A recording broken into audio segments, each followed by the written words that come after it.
킹달러 시대에 한국 기업의 알짜 매물들 외국 자본이 싹쓸이한다. 이 말이 사실일까요? 여러분, 이거 사실일 수밖에 없습니다. 왜냐하면 원달러 환율이 지금 1,400원대입니다. 예. 달러를 가지고 한국 시장을 기웃기웃하던 사람들 입장에서는요, 적어도 말입니다, 30~40% 싼 가격에 기업을 인수할 수가 있어요. 30~40% 싼 가격에. 한국에 있는 이 M&A 자본 있잖아요. M&A 자본. 여기는요, 엄두를 못 내요. 원화가 가치가 그만큼 떨어졌기 때문에 이게 하고 싶어도 못하는 거예요. 하고 싶어도. 그나마 한국 자본 중에 말입니다, 뒷배가 외국에서 돈을 끌어온 자본들이 있어요. 외국에서. 여기는 지금 좀 신이 났어요. 그렇지만 적습니다. 외국 자본에 비하면 굉장히, 그것도 턱없이 적습니다. 자, 여러분 이거 한번 보시죠. 외국 자본이 인수한 대형 M&A 기업 수입니다. 이게 최근의 이야기예요. 대형 M&A라는 것은요, 5천억 이상이라는 뜻이에요. 5천억 이상. 실질적으로 말입니다, 5천억 이상이 최근에 7건이 나왔는데 그 7건 중에 5건이 외국 자본이 독식을 해버렸습니다. 5건을. 나머지 남은 2건은요, 한국 기업이기는 한데요, 뒷배가 외국 자본입니다. 뒷배가. 그럴 수밖에 없는 게, 원화로 모아서 지금 M&A 한다는 것은요, 달러에 대비해서 실질적으로 20%, 30%, 많으면 40% 이상을 더 주고 사야 되기 때문에 원화 펀드는요, 지금 기업을 인수할 수가 없습니다. 그만큼 지금 외국 자본들이 설치고 다닌다는 뜻이에요. 한번 보실래요? 7건이 어떤 건인가? 한번 보세요. 베인캐피탈 이러면 미국 회사입니다. 미국 회사. 미국의 PEF예요. 사모펀드입니다. 클라시스라는 회사를 6,700억 원에 인수했습니다. 이 클라시스라는 회사는요, 의료기기 업체거든요.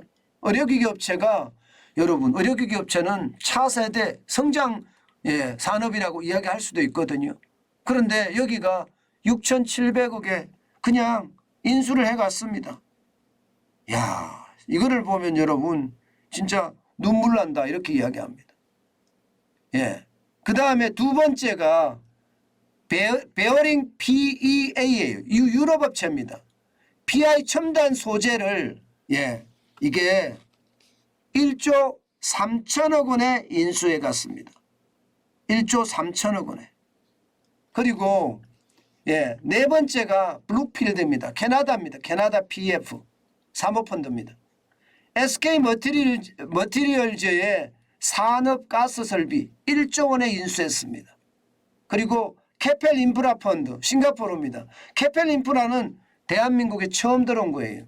폐기물 업체인 EMK를 7,700억에 인수했습니다. 그리고 메디트라는 그야말로 구강 스캐너 기업이거든요.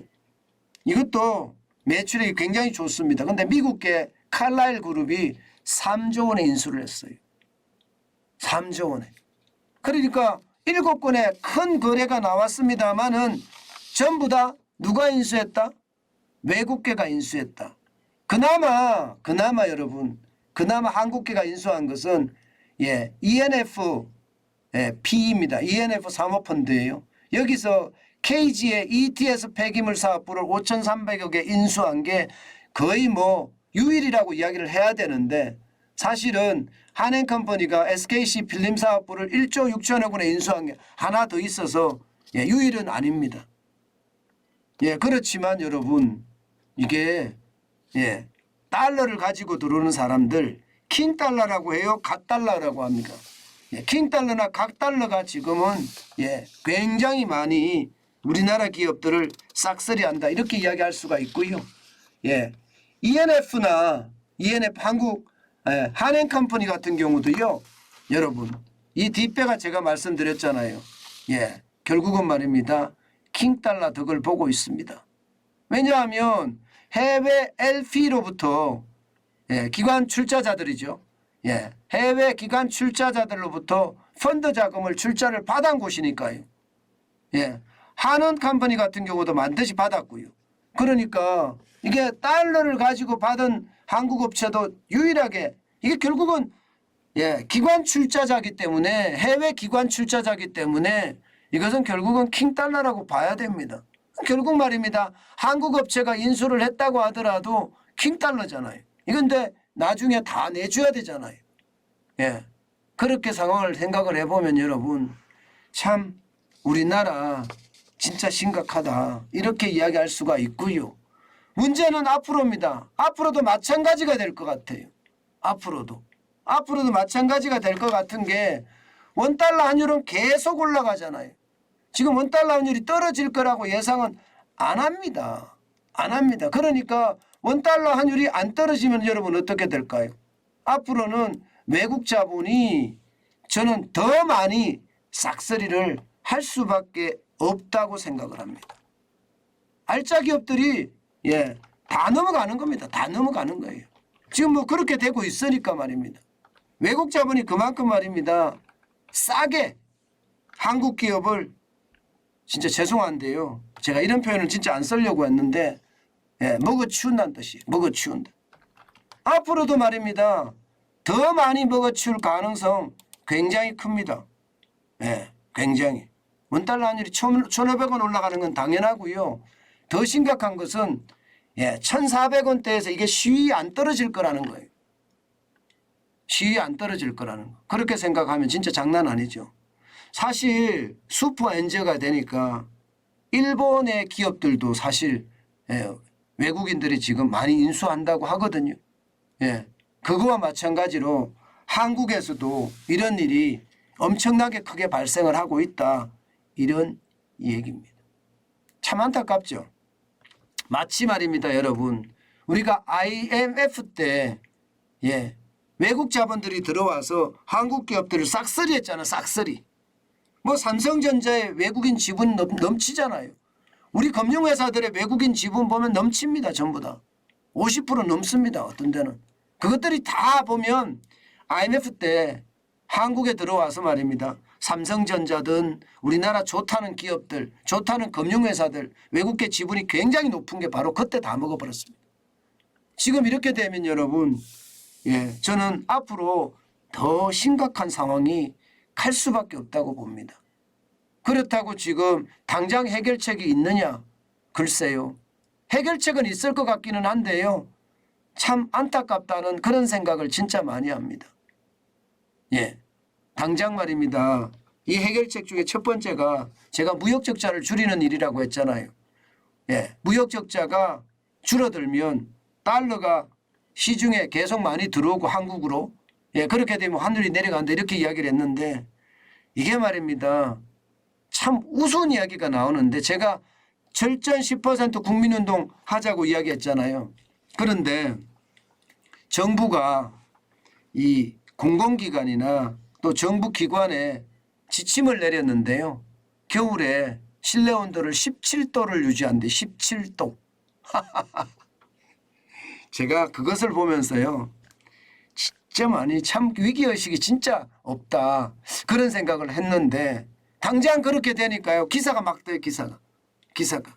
이게 여러분 위기의식을 갖고 있고 그 위기를 동참하려고 하면 국민 절전 10% 국민운동 제가 하자고 제안을 했는데 구체적으로 아주 세밀하게 해야 돼요.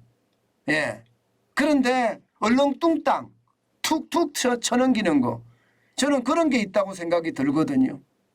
오히려 국민 반발만 불러옵니다. 참 제가 봐서는요. 점점 추경호 경제부총리는요. 우리 국민들을 실망시키는 것 같아요.